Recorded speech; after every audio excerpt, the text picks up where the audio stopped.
Ancient Near Eastern traditions categorize the book of Ecclesiastes as wisdom literature, placing it alongside texts like Proverbs and Job.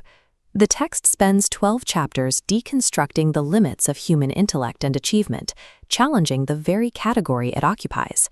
Throughout these chapters, the author characterizes all human endeavor as vanity. The author uses the Hebrew word hebel, which carries the literal meaning of vapor or breath. This pervasive pessimism creates a tension with the Genesis creation narrative, which identifies the world as purposeful and very good. At chapter 12, verse 9, the narrative structure of the book shifts. The perspective moves from the first-person reflections of Qoheleth, the teacher, to an objective third-person narrator. This creates a book-within-a-book structure.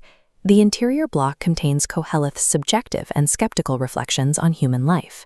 The third-person narrator provides an objective frame that contains these reflections. This epilogue functions as a deliberate structural frame, providing the interpretive lens for the teacher's existential skepticism. Scholars continue to debate the intended purpose of this third-person conclusion. The critical view suggests that the final verses represent a later editorial layer. In this model, an editor added the epilogue to sanitize Qoheleth's provocative tone. The evangelical view, supported by scholars like Tremper-Longman, offers a different interpretation. Longman argues that the conclusion is an essential structural component that provides the framework for the preceding text. Recognizing the epilogue as a structural necessity changes how we read the preceding 12 chapters. The epilogue frames the teacher's specific use of the term hebel. Hebel conveys the transience and insubstantiality of human existence. Qoheleth examines wealth, intellect, and pleasure, the traditional pillars of human achievement. He applies the concept of hebel to each, demonstrating that they provide no permanent sense of meaning. Some readers view this emphasis as an expression of pessimism. Other scholars see hebel as a rhetorical device used to challenge assumptions of human control. This deconstruction serves a theological purpose. It removes the illusion of self-reliance. These observations challenge the traditional retribution theology found in books like Proverbs. Retribution theology operates on a specific formula. Righteousness and wisdom result in prosperity and a long life. Qoheleth identifies death as the equalizer that breaks the sequence.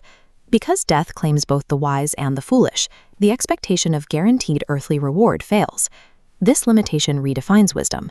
It is no longer the mastery of ultimate answers. Wisdom becomes the humble recognition of life's mortal constraints. The third-person narrator clarifies the scope of this critique. Qoheleth's observations apply specifically to life under the sun. The phrase describes human existence attempted entirely apart from God. The epilogue opens this closed loop, centering life on a relationship with the divine. The focus shifts from earthly achievement toward the eternal. Satisfaction is found in living reverently before God, rather than in solving every mystery of existence. Ecclesiastes concludes with a specific command: fear God and keep His commandments, for this is the whole duty of man. This mandate to fear God acts as the theological resolution to the book's exploration of vanity. This fear represents a deep recognition of God's absolute sovereignty and inscrutable nature. It is an acknowledgement that God's ways remain beyond human mastery.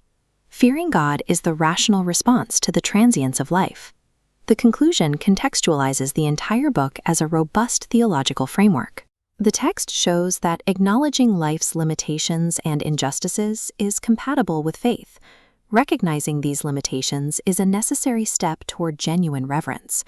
Our human lack of control over these earthly mysteries ultimately highlights the profound and staggering vastness of the divine. By stripping away the illusion of human control, the structure of Ecclesiastes leads the reader toward humility and reliance on divine sovereignty.